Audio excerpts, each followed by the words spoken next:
You decide to move a muscle. It seems instant, right?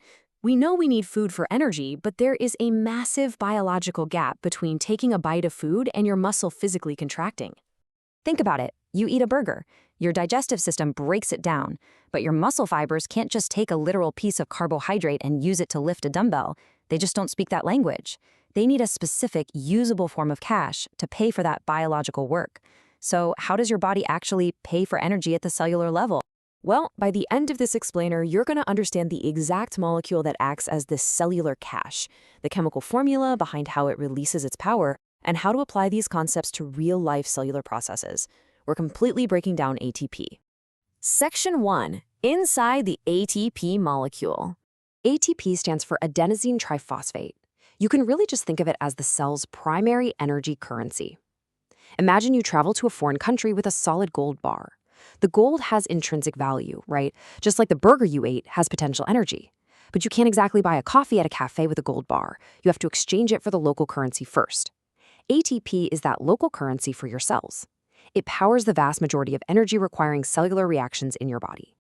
Let's build this molecule step by step, like we're drawing it out. At its core, we have step 1, adenine, which is a nitrogenous base.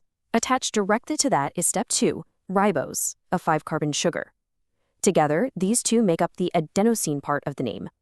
Now for the absolute most crucial part. Step 3, we attach 3 phosphate groups in a chain. We name them based on their distance from the ribose sugar. So the closest is the alpha phosphate, the middle is beta, and the one on the very end is the gamma phosphate. Now hold on, this is important. Notice the specific bonds here. Not every single bond in this molecule is packed with massive amounts of energy. The true powerhouses are the specific bonds linking these 3 phosphate groups together. Scientists call them phosphoanhydride bonds. Specifically, the bond between the first and second phosphates, and the bond between the second and third, the beta and gamma. This right here is where the potential energy is locked up, just waiting to be unleashed. Section 2, breaking bonds for energy. So here's a quick question for you. We know those phosphate bonds are full of energy. But in the watery, chaotic environment of a cell, how do we actually break this molecule to pop that energy out so the cell can use it? Think about the environment of the cell for a second. The hint kind of gives it away. You add water. This chemical process is called hydrolysis. Hydro meaning water, and lysis meaning to break apart. We take our reactant, ATP, and add a water molecule. This reaction snaps off that terminal gamma phosphate.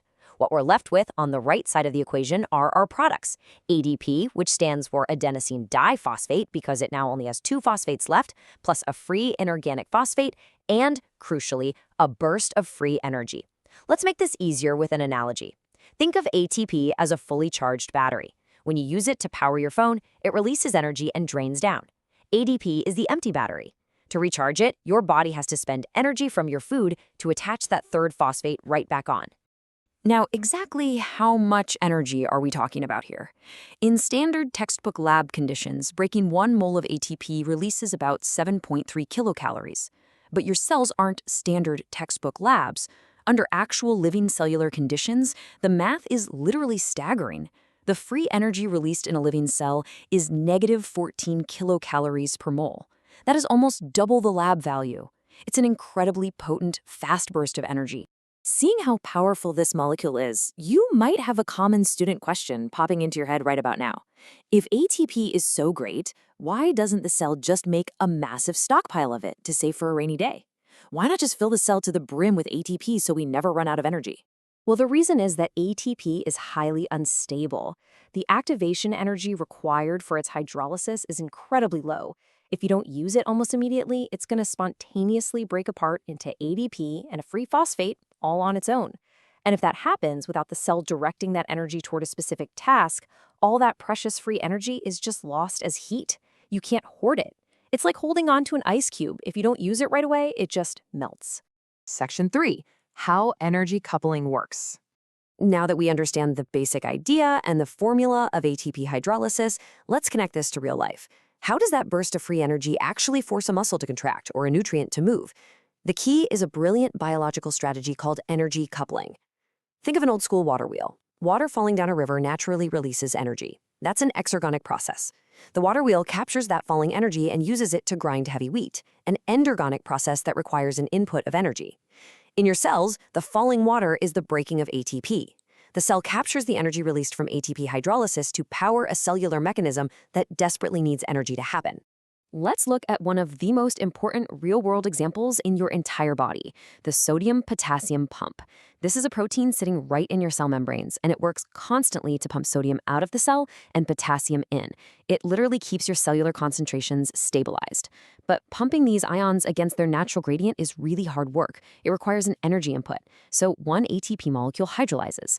But the gamma phosphate doesn't just float away. It physically transfers and attaches directly to the pump protein. Let's do a quick math check to make sure you're tracking the energy budget here. Moving just one single sodium ion out of the cell costs a positive 2.1 kilocalories per mole. And as we learned, one ATP hydrolysis provides a lab budget of about 7.3 kilocalories per mole. Based on those numbers, how many sodium ions can a single ATP molecule afford to move? The answer is 3. 3 sodium ions cost 6.3 kilocalories, which is 3 times 2.1. Since ATP gives us 7.3, we have more than enough energy to cover it. But if the pump tried to move 4 sodium ions, it would cost 8.4 kilocalories, and our single ATP battery simply couldn't afford it. The physical math of the universe strictly limits cellular function. Let's go back to that phosphate that physically attached to the pump. Scientists call this specific process phosphorylation. When that negatively charged phosphate group binds to the pump protein, it severely alters the protein's energy state. It makes it unstable, forcing the protein to physically change its shape, what we call a conformational change. It's this physical shape-shifting, powered by the attachment of the phosphate, that literally pushes the sodium right out of the cell. And this phosphorylation trick isn't just from membrane pumps, it's also how we break down our food. During the very first steps of cellular respiration, specifically a process called glycolysis, your body has to break down glucose sugar. But glucose is a very stable molecule.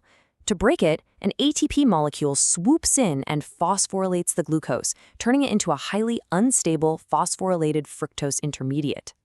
By transferring its phosphate, ATP transfers its energy, forcing the sugar into a shape that is unstable enough to be broken down for fuel. ATP is the ultimate chemical instigator. Section 4. Summary and Review. Before we finish, let's summarize the key points to make sure this is totally locked into your memory. First, ATP is the absolute energy currency of your cells. You cannot do biological work without it. Second, it's structurally made of an adenine base, a ribose sugar, and a highly reactive tail of 3 phosphate groups. Third, we spend this currency through hydrolysis, adding water to snap off that third phosphate, which releases a massive burst of free energy. And finally, cells actually use this energy through energy coupling, usually by phosphorylating a target protein to force a physical change in its shape, just like we saw with that sodium-potassium pump. But that leaves us with one massive looming problem.